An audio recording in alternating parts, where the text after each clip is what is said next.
So if you guys want to follow me on Instagram, it's do better_fitness, and that's for my work one, and our car one is watch_German_cars. Okay, please enjoy the video. Okay, so first, this is going to be preconditioning from the home. So I'm going to use the home power to precondition the car. So it's not using anything from the pack. So I'm going to be left with 80% when I leave. So every 30 minutes that you precondition the vehicle, you're going to be using about 1% of your battery. This does still work out to be more efficient than if you did not precondition it, and I will show you in this video. I've got the internal temperature set to 80 Fahrenheit, so it gets really toasty, and the heated seats will turn on both the fronts. I did run this control drive more than 100 times actually, because it's somewhere I would go on a regular basis. And this is the result that I got most often. So temperature is going to be a little bit colder today. It's 37 outside Fahrenheit. So total used will be 5% of my battery pack, which works out to be 2.5 kilowatt hours. Shows you the start and shows you the finish. Same control drive, 2.4 miles, and mostly my time is about 9-10 minutes, and my speed is about 15 to 14 miles per hour. So I'm going to precondition using the pack, but even though I did this, I used less energy because now my battery is warm. So on the drive itself, it will use less energy. So because it's the same temperature, 33 Fahrenheit to 34 Fahrenheit today, I'm going to use more energy because I did not precondition my pack. So I used 4 kilowatt hours, which is almost 8% of my battery. So normally if it's going to snow, I pre-cover the cars, all of them.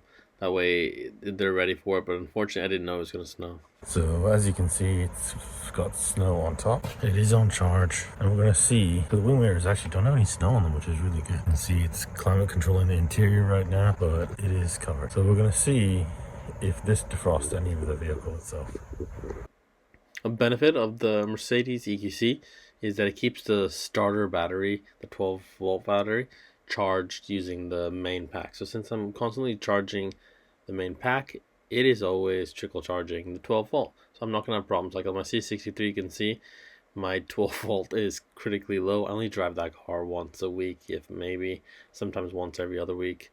So you can see I'm going to drive it today, and it is frozen, and it's probably not going to start, so I'm going to have to jump start it. Okay, climate control's been on for a little bit over half an hour. So the windows are actually done. Okay, that's very good. Okay, I'm happy. Hood melted a little bit. You can still see. I've run it for a second time. As you can see, the heated seats are on.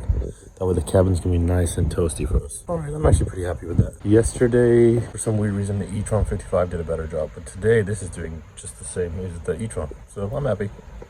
Okay, so because it was so cold and the car had ice and snow on it, to precondition the car, I did use 12% of my battery pack for the preconditioning and the drive, 2.4 miles, and that's not that good. So in winter, obviously it's worse, and if you had more snow than me, it might have taken you longer.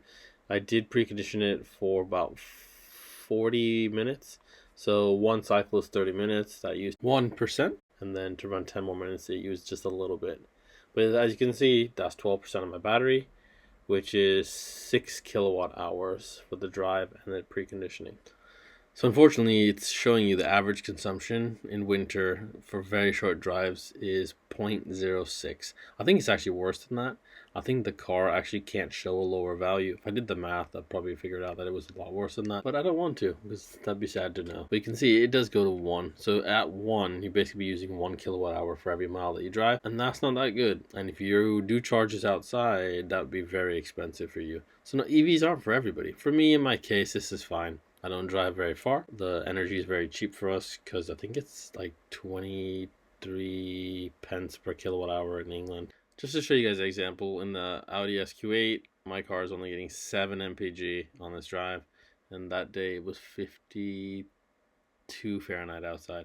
The day that it was 37, I was only getting 4 mpg on this drive, just because it was cold. So if you noticed on the SQ8, you could see that the overall range was not affected. Unfortunately, with the EVs, the overall range will be affected. I can get 240 in the hot months. I get 229 when it starts getting cooler.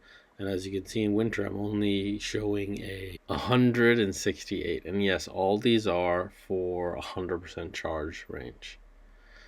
And as you see my first one, you can see I was showing almost 6.5 miles per kilowatt hour. That is like the best I've ever had. That's very good hot weather. The car's battery is already warm. and I was all in sport mode. I wasn't driving very hard because there's quite a lot of traffic. It was just slowly and coasting quite a bit.